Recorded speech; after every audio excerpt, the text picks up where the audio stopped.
Alright, I'm Ray. We're in Trinidad right now in the Narrows band room. It's also Orange Skies band room in Santa Cruz. And yeah, I'm a musician who's retiring. Retiring for now or retiring indefinitely? Retiring, we'll see what happens. Right, okay, cool.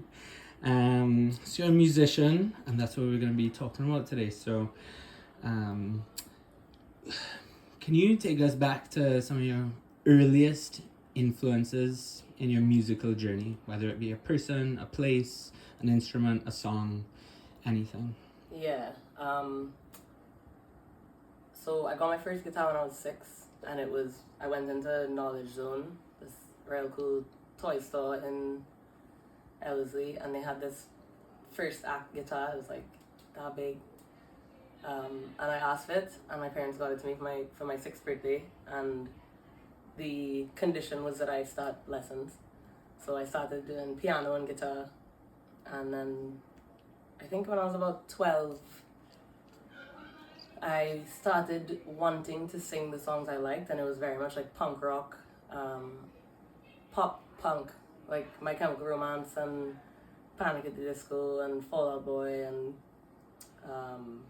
Linkin Park, that kind of stuff. And I wanted to be able to sing the songs I liked, so I started singing. And I guess I was okay. I never had any vocal training or anything, but I just started covering songs, and then like 13, 14, I started writing. And yeah, it kind of just went from there. I started writing music, and people were like, hey, this is pretty good. And I was like, all right, sick. And yeah, just been doing that ever since. But I still do really love the pop punk. I don't listen to that much music anymore. Right. And in terms of songs that you've written, composed, is there one that comes to mind that you're especially proud of, or that you feel kind of you can identify with to say, this is me in my truest, rawest form? I mean, I was listening to, so I don't have anything out except an EP I released in like 2016, which I recorded in Toronto with some friends. And I'd written the songs over kind of like a 2-year period. I listened to that again the other day for the first time in years, and it's really good in the sense that like it is very much me. It still feels like me, even though I was writing about older stories.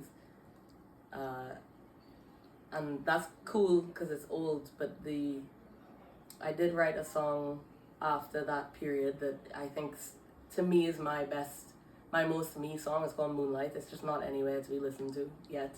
It'll be out eventually, but yeah, Moonlight is, and it's about a lot of things, it's about so many experiences in one. It's about different people, it's about my internal struggles, and it kind of feels like this is me in a song.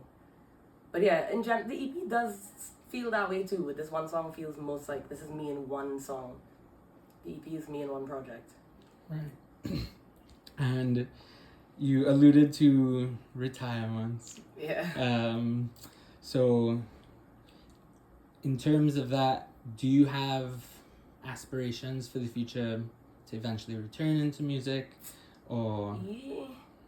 Yeah, I mean, I'm trying to become a psychologist, a counselor, so Trinidad is really small, so I'm kind of concerned about being in the public eye as a performer, as an artist, while also trying to be a safe person for people to come and share their lives with me. So I'm not sure how it's going to work out, but I imagine I'll always write, and I'll probably always play with my friends, because my band is my friends, so I can't imagine I won't jam with my friends or write music or do an open mic here and there. But I'm not sure what the future is going to look like in terms of performing and being someone who identifies as an artist. Right. You know? Do you think there's any possibility for the intersection of the world of psychology and, let's say, the bridge being emotional intelligence, and then being a musician, basically fleshing out emotions? Is there any linkage between the two worlds? I think so, for sure. I think, so like on one hand, a few people have told me that, when I've said to them I'm worried about being in the public eye and being a psychologist, a few people have said, I would quicker choose someone who's on stage singing their heart out as a therapist than someone who doesn't go out and doesn't have a life outside of the office. And yeah, there probably are a handful of people who see me bare my soul on stage and think like, yeah, okay, this person can hold my feelings, whatever, but there's also a majority of people who would be concerned about confidentiality and the privacy of everything. So I think that there's also, music therapy, and there is an intersection. I think there's something to how vulnerable I've been publicly that will hopefully attract people to me as a therapist, but there's also a fine line, between being out there and open and being someone who has to be private and professional. So yeah, I figured that out along the way. Yeah, it seems like a juicy moral dilemma, you know, that might be worth unpacking slowly but surely. As we'll ride the waves and see as things come.